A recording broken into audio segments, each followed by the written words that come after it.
Hi kids, it's Mrs. Fravel. How are you? Good. Okay, so today we're going to talk about animal life cycles and how animals develop after they are a blastula. So really quickly, you should have done these starter questions already. Don't cheat, you should have already done them. But here are the answers. So you can pause this, check your answers. You can go back on your starter questions and fix them if you would like. Make sure you know what all these things are. There will be a quiz next week. Okay. Okay, let's get started. First of all, a quick review of what we talked about when we talked about the beginnings of animal development. So we talked about the zygote, what's the first complete cell that starts to form after fertilization, which then divides mitotically to become a hollow ball of cells called the blastula. That blastula then folds over itself and becomes this multi-layered gastrula that is a hollow ball of cells still, but it is 2 or 3 layers thick, that is diploblastic or triploblastic, and it depends on what phylum an animal belongs to that determines that stage of development. And then gastrulation is where, like I used the analogy of if you blow up a balloon and then poked your finger into the side of the balloon all the way to the other end. So that creates a tube through the middle of the gastrula, and that is where the animal's digestive system forms, okay? And then we get an embryo developing. Remember, we watched the salamander embryo develop. So today we're going to talk about what comes after gastrulation and the beginnings of embryonic development. So embryonic development happens in 3 different ways. So animals might be oviparous. This means that the mother animal lays an egg outside of her body in a nest, and then the baby hatches out of its egg after it has gone through embryonic development. Okay, birth is hatching. Some mothers take care of their babies, their nests, like birds sit on their nests, keep their eggs warm. Others, like reptiles and fish and invertebrates, many of them don't. They just tier eggs. There you go, you're on your own. And babies are on their own forever. The other 2 are a little more invasive in terms of being a mother. Ovoviviparous means that the eggs are retained inside the mother's body and the embryos develop inside of her, but they are not attached to her. They don't receive any nutrients from her body, and that's some fish, some reptiles do that.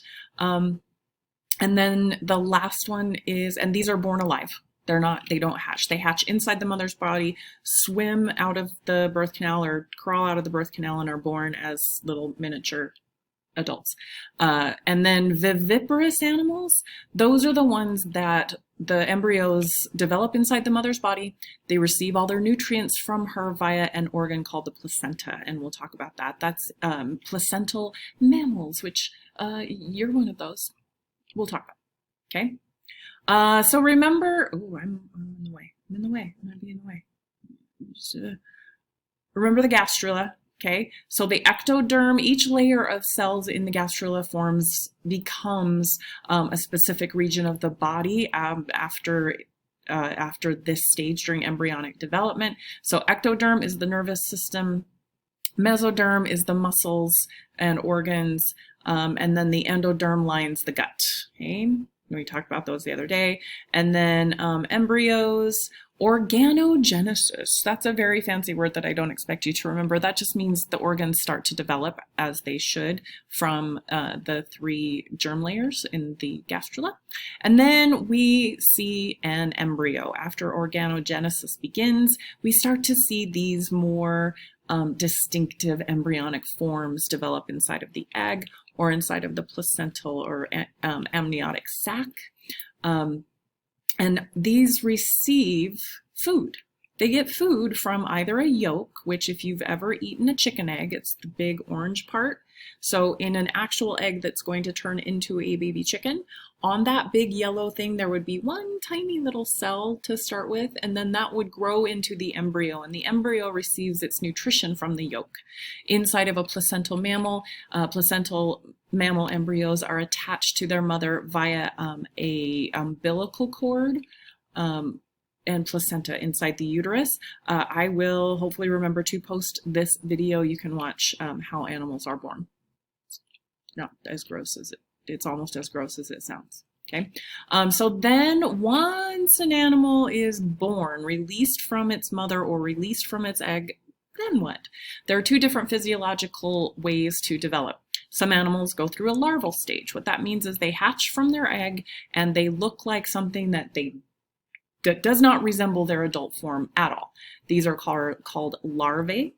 They're usually completely independent. They have to immediately start to procure food for themselves. They have to evade predators, and they usually have different defense mechanisms and different feeding styles than the adults. They might be a filter feeder, and they might also hide a little bit more. Okay.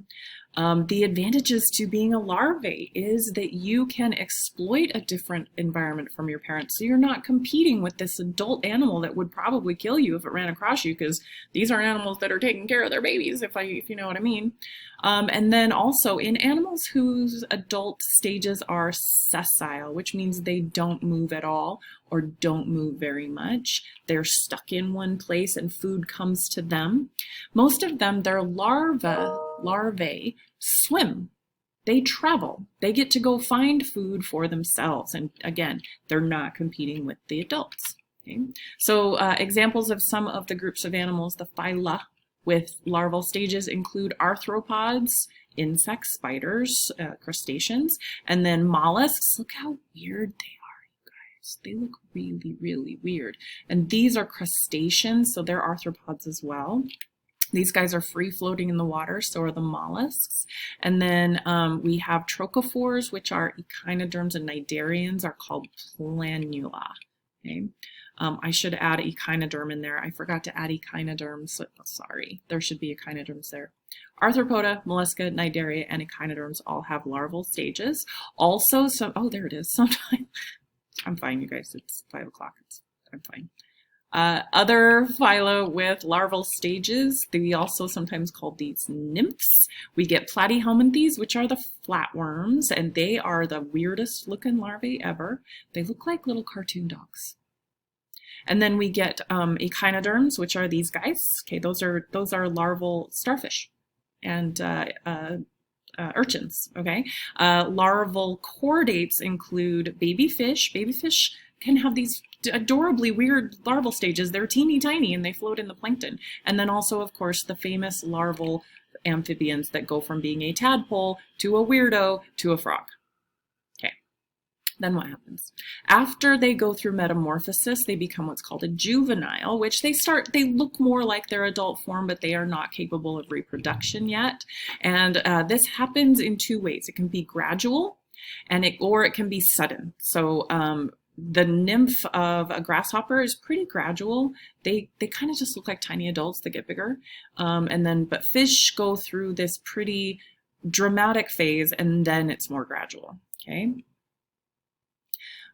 Gradual indirect development can also be abrupt. So caterpillars are technically the larval stage of butterflies and other insects, and they will then cocoon themselves. They pupate. We'll talk about it when we talk about arthropods.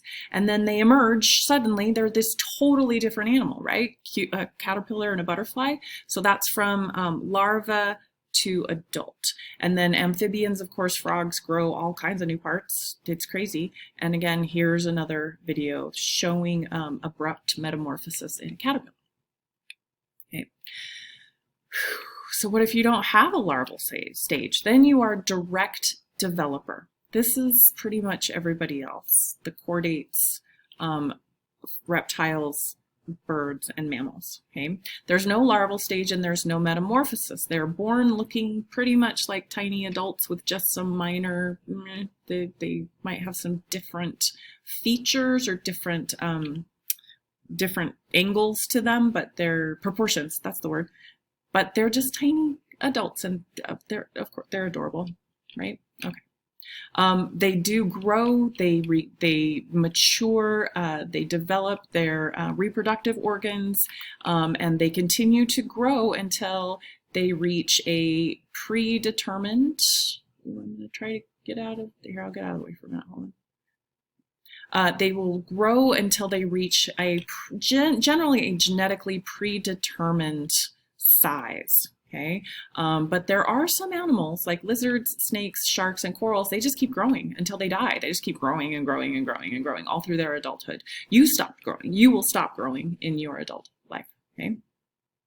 So again, we go from little guys to big guys, and things like dogs, humans. We have a predetermined size, but these other animals, they don't. They can just keep growing. That's how we get giant snakes. Okay. So this all wraps up at adulthood. And technically, by definition, sexual maturity marks when you are an adult, when you can produce viable sperm and or eggs and reproduce offspring. You are an adult, and that is the goal of life. That is it. That's the end game. That is what every animal is vying for, is to reach sexual maturity, to reproduce and pass on your DNA. Okay? And in some animals, that's also the end. Many animals die after, females die after laying their eggs. Males die after they fertilize a female's eggs. We see this in salmon runs. We see it in a lot of, some ladies aren't very nice and they eat their mates after fertilization. So, you know, that's great. But that's how they do it, and that is where their life cycle ends, is at reproduction. Okay, so quickly, let me get out of the way again. Okay, so sexes in the animals physically can come in three different forms. So there are monoecious or hermaphroditic animals. These are groups of animals that physically can produce both eggs and sperm. So this is mostly invertebrates. Yeah, invertebrates, corals and other cnidarians, echinoderms, some mollusks, and flatworms. They're all both male and female, essentially. They make sperm and eggs. And then we have dioecious animals, which are, they are male or female physically. So they produce either eggs as a female or sperm as a male. It's only a physical descriptor. That's it. Eggs or sperm. And then in some animals, when we have a dioecious animal, we have what's called sexual dimorphism. And that is when the male and female individuals in a species, they look physically different. And again, this is just talking about what gametes they make. I am not making any sort of political statement. This is just about animals making gametes, sperm or eggs. So dioecious, they make one or the other. Sexual dimorphism is in dioecious animals, and the males that make sperm and the females that make eggs, they look different. So butterflies have they have sexual dimorphism. Males look different from females. Birds are the best example because in some species there's really a lot of difference. So this bird right here, its name escapes me, Eclectus parrots.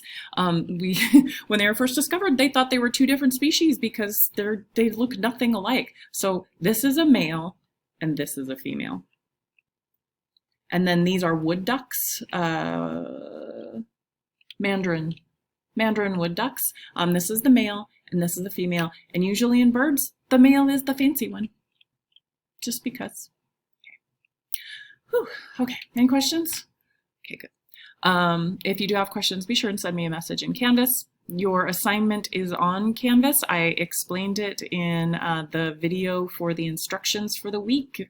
So if you are working online and you've taken notes from this, go to the Chronicle of Life assignment. Go take a quiz. Go take the quiz first. And then, boy, howdy. You guys, it's 4:30 on Monday and Fravel's been here for way too long. Okay, there's a quiz on body plans and life cycles. You can use your notes, you can retake it, and then after you take the quiz, the assignment is described on the other instructions video. It's also on Canvas. Let me know if you have any questions. I'm running out of time and running out of voice, so I am going to go. Have a great day. Thank you for everything you do. I'm in the way again. Thank you for being home. Thank you for following the rules, and I hope you are well and happy, and have a great day.